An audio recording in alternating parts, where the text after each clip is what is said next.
7 jemaat akan hadir di akhir zaman. Siapakah mereka ini? Di manakah mereka saat ini? Bagaimana mengidentifikasi 7 jemaat?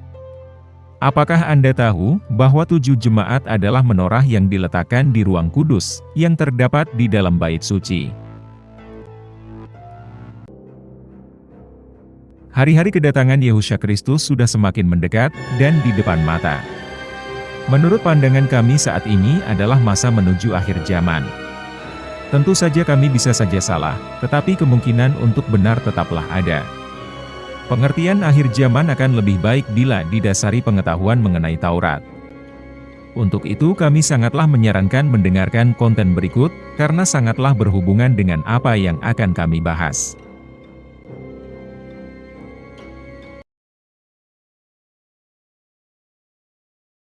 Tujuh jemaat tertulis di Kitab Wahyu.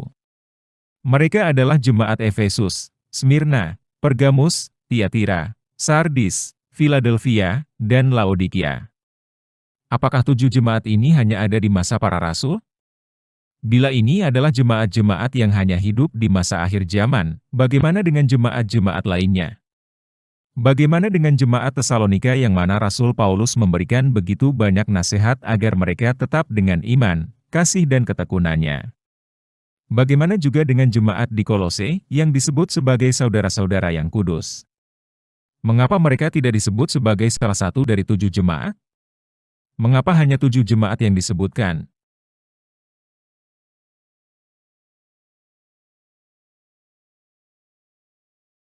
Mari kita perhatikan bagian berikut. Ada pandangan yang mengatakan bahwa masing-masing jemaat mewakili suatu masa. Dari masa para rasul, sampai masa kedatangan Yesus Kristus kembali di akhir zaman. Jika jemaat Smyrna, yaitu jemaat yang disukai oleh Yesus Kristus tetapi mengalami aniaya, adalah jemaat-jemaat di zaman para rasul. Dan jemaat Philadelphia, yang juga jemaat yang disukai oleh Yesus Kristus, tetapi tidak mengalami aniaya, adalah jemaat-jemaat di akhir zaman. Apakah itu berarti di akhir zaman tidak ada orang-orang percaya yang akan mengalami aniaya? Pandangan ini menurut kami tidaklah tepat.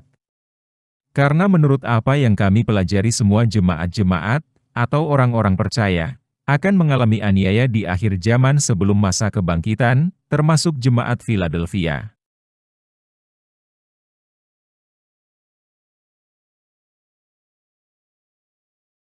Ada pandangan yang mengatakan bahwa 7 jemaat adalah interdenominasi 7 gereja yang berbeda. Hal ini dikarenakan dalam Alkitab terjemahan bahasa Inggris, kata jemaat, yang dalam bahasa Yunaninya, eklesia, yang bila diartikan ke bahasa Indonesia, diterjemahkan dengan kata, gereja. Memang cukup mengherankan, mengapa diterjemahkan dengan kata gereja? Mengapa tidak konsisten diterjemahkan dengan kata, jemaat? Tentu saja hal ini akan membingungkan, karena kata jemaat dan gereja jelas berbeda. Kata gereja dalam bahasa Indonesianya berarti suatu tempat ibadah, dan kata jemaat berarti sekumpulan manusia pengikut suatu keyakinan. Tidak hanya di Indonesia, tetapi di negara-negara barat pun, hal ini menjadi terjemahan yang ambigu, atau membingungkan pembacanya.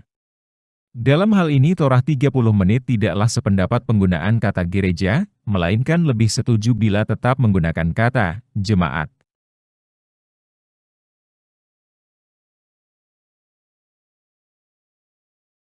Kata eklesia juga terdapat di ayat ini. Mari kita perhatikan kata eklesia, yang berasal dari 2 kata. Kata ek, yang artinya keluar.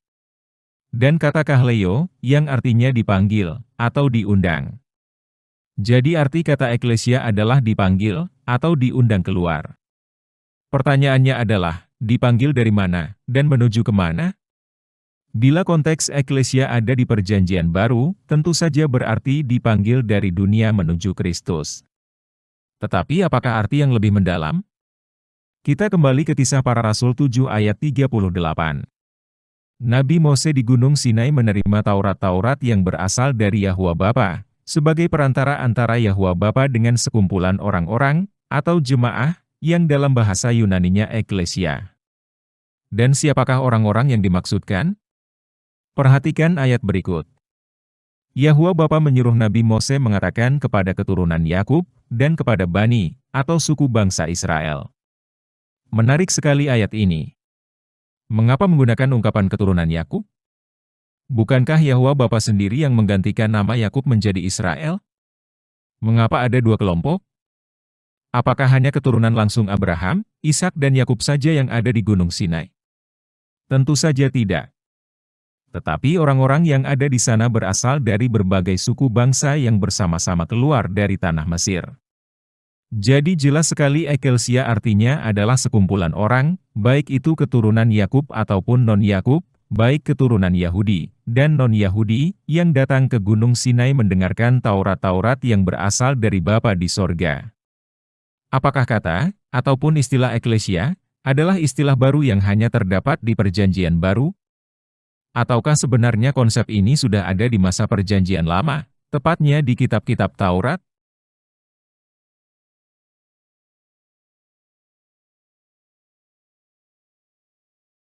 Mari kita perhatikan ayat-ayat berikut yang berasal dari Perjanjian Lama.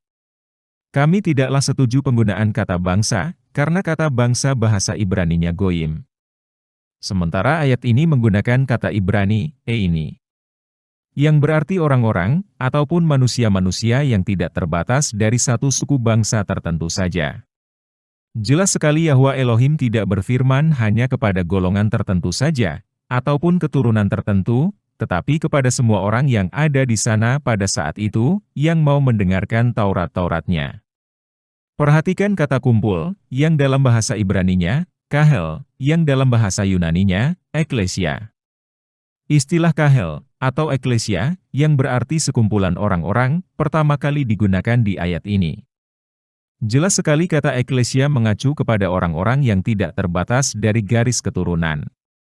Tetapi setiap orang yang mau keluar dari aturan-aturan dunia, menuju aturan-aturan yang berasal dari Yahwa Bapa, yaitu Taurat.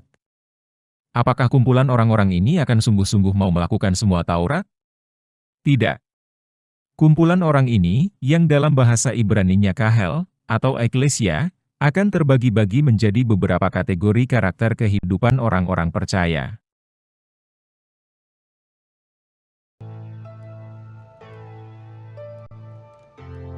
Wahyu pasal 1 dimulai dengan pembahasan 7 jemaat yang dalam bahasa Ibraninya, kahel, dan dalam bahasa Yunaninya, eklesia, yang berada di Asia Kecil. Dan kemanakah para rasul menyebar untuk memberitahukan kebenaran firman? Di sekitar Asia Kecil, yang tidak jauh dari Yerusalem. Ada begitu banyak jemaat yang telah ditemui dan diberitakan mengenai kebenaran firman oleh para rasul dan murid-murid. Yang pasti lebih dari 7 jemaat. Setiap rasul dan murid-murid bergerak dari satu tempat ke tempat lainnya. Terkadang satu jemaat dikunjungi lebih dari satu rasul atau murid-murid yang berbeda.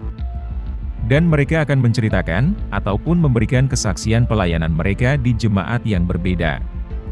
Yang bertujuan untuk membangun jemaat tempat mereka memberitakan. Jelas sekali kitab Wahyu adalah surat yang terbuka untuk semua jemaat. Dan ketika surat itu dibacakan oleh para rasul ataupun murid-murid, semua jemaat yang ada akan mengerti. Karena mereka mengenal, dan mengerti karakter dari 7 jemaat yang disebutkan.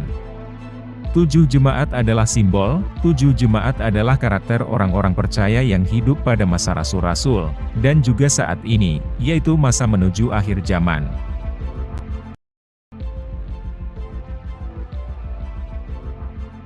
Tujuh jemaat, atau 7 eklesia, tidak lain adalah menorah di akhir zaman. Menorah adalah satu-satunya penerangan yang berada di Bait Suci, tepatnya di Ruang Kudus.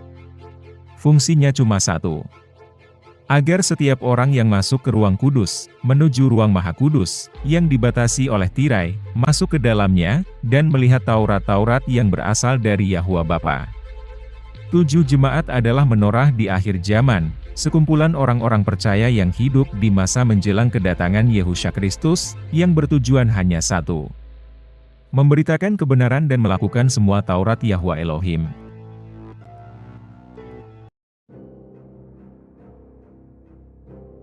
Bangsa Yahudi yang seharusnya menjadi cahaya, yang berasal dari pelita, yang terdapat di kaki Dian, atau yang dalam bahasa Ibraninya, menorah, tidaklah berfungsi sebagaimana mestinya.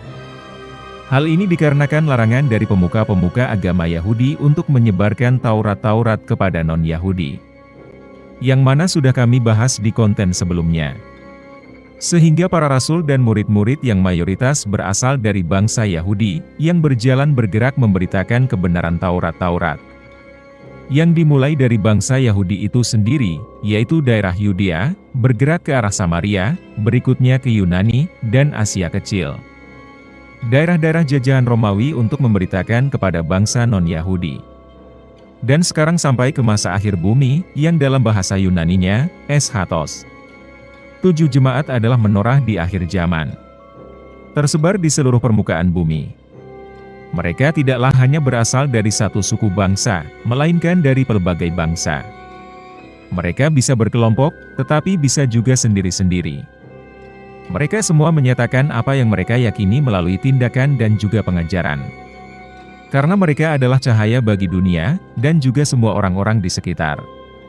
Terima kasih, Yesus Kristus memberkati.